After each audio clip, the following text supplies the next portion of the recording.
Hitilansan.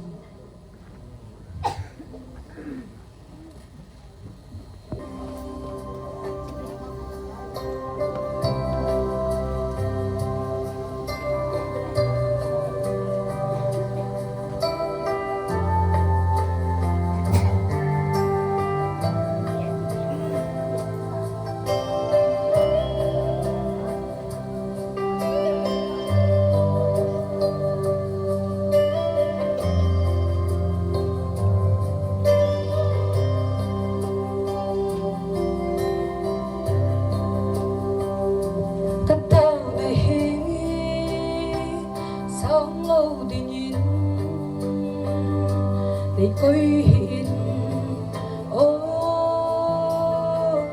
isa kay di panahin nang ko makathum lo le huy ko makathum ding ham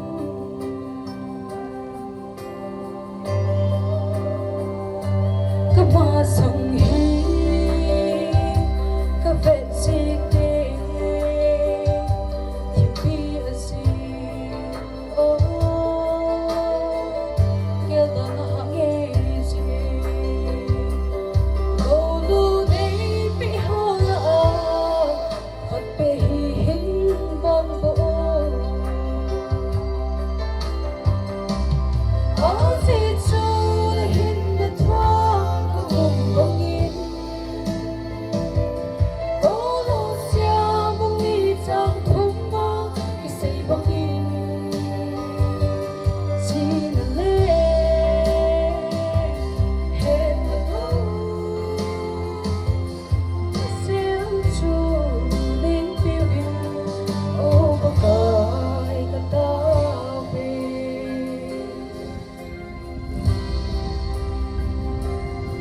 xa giống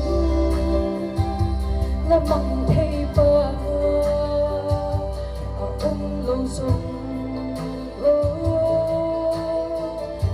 xa thay bờ thế này ngày gian cái thu mùa hi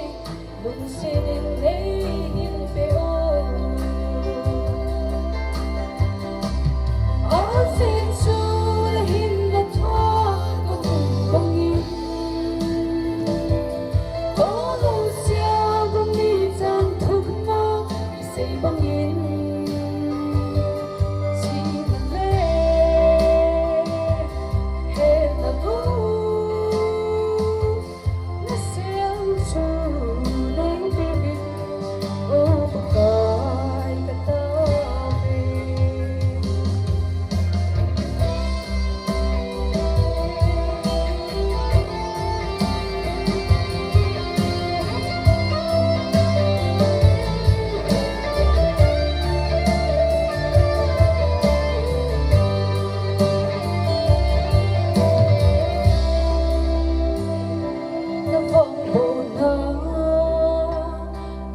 cha cái hi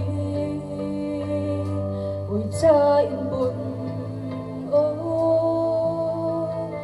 ấp buồn mà alo thấy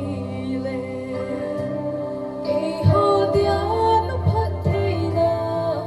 anh bằng chuông lâu hâm